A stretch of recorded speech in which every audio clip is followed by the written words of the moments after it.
was a blizzard.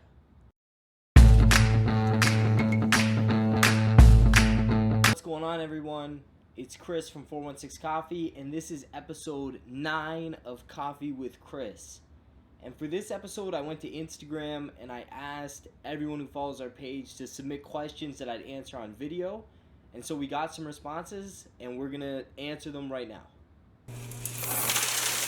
Okay, first question is from Paige. Paige asks, what is your favorite drink to make and why? Paige, my favorite drink to make, believe it or not, is just a simple double shot of espresso. And the reason being is that I feel like when someone drinks just straight espresso, like black espresso, they're serious about coffee. They're serious about kind of tasting something that's incredible, something that's different, very complex.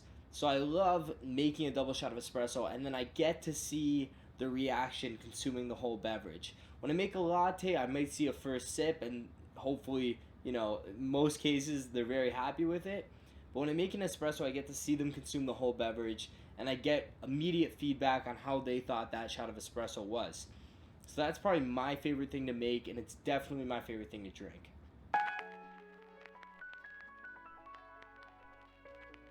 So Aiden asks, how long are you guys keeping the chocolate orange latte for? So for those of you that don't know, at our coffee bar in Port Dalhousie, we had a seasonal special of a chocolate orange latte that seemed to be a big crowd pleaser. We're going to keep it for a little bit longer. It'll be on the menu probably till late November, and then we're going to switch over to a few hardcore holiday drinks, probably an eggnog-esque latte, and our own take on a peppermint mocha, but a lot more natural and less sugar. So stay tuned for those. But the chocolate orange, you'll be able to get it probably just until nearing the end of November.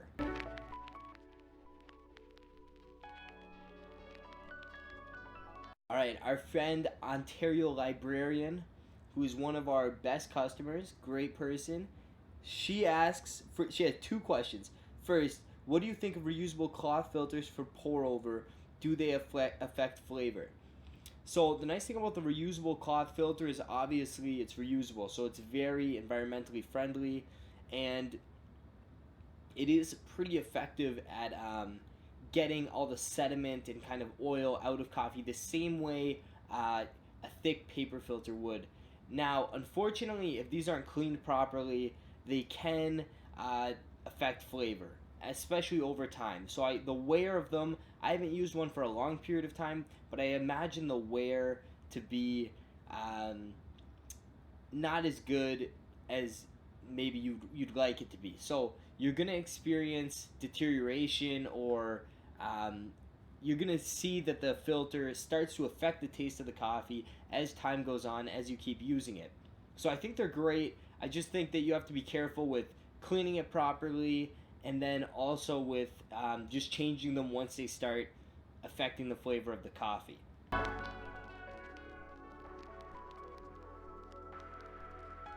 Your librarian also asks, what grind setting out of 10 would you set for the Chemex?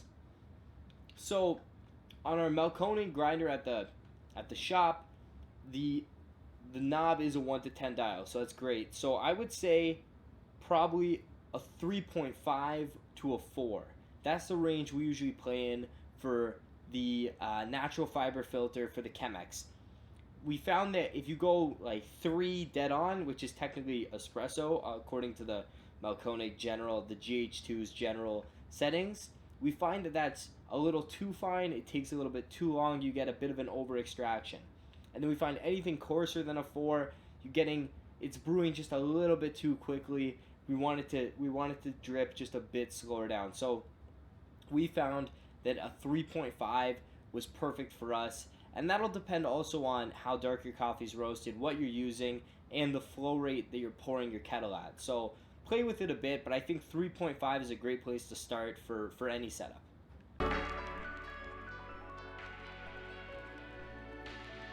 Tina Doom asks, basic must-haves for brewing coffee at home.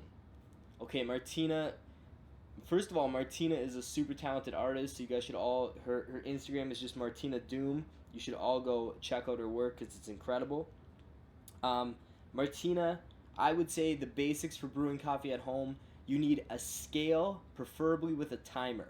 So Hario makes a really affordable uh, coffee, like meant for the beverage industry, coffee scale with a timer. So that's how you can calculate, grams in, grams out, um, and check your brew time. I'd say you need one of those for sure if you're going to take brewing coffee at home seriously and have any chance of replicating results. Number two, I'd say for a grinder, I'd recommend a Baratza Encore. It's a great entry level grinder, and if you're brewing French press or pour over, these things are super affordable, and you get a lot of grinder for not a whole lot of money. Lastly, I'd suggest you get either a pour over or a French press. As far as like brewing device, I'd say there's personal preference there, and it depends on your needs. Depends on a few things like how much coffee are you looking to brew, how long do you want it to take, do you like kind of like a heavier palate feel that you're going to get from something like a French press, or do you want a really clean cup like something you're going to get from a Chemex or a V60? So as far as the actual brewing device, I'd say try a few different methods, see what you like, and then purchase one. But I'd say for sure you need a good burr grinder, a scale with a timer, and then bonus points if you're doing pour over, you will probably want to invest in a gooseneck kettle. And like I said, you can pick up kind of an entry level gooseneck kettle that'll get the job done for around $40.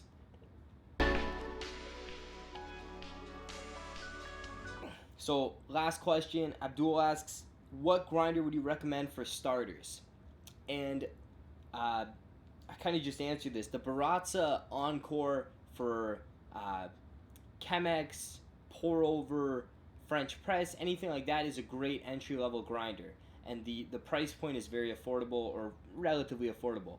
Now, if you're going to go into espresso, I'd probably recommend a Set 30. It's by Baratza as well. Now, these are a bit more expensive, but once again, you get a lot of grinder, a lot of features for only around, I think, $300 Canadian. So not too bad if you're going to brew espresso. So that's what I'd recommend for starting grinders. As I'm sure you know, even with an Amazon search, you can spend a lot of money on grinders really quickly. So really depending on your setup at home will determine how much you should spend. But I'd say the Baratza line, everything that they make, I've had a really good experience with for home brewing. So I'd stay there and I'd go Encore or Set 30.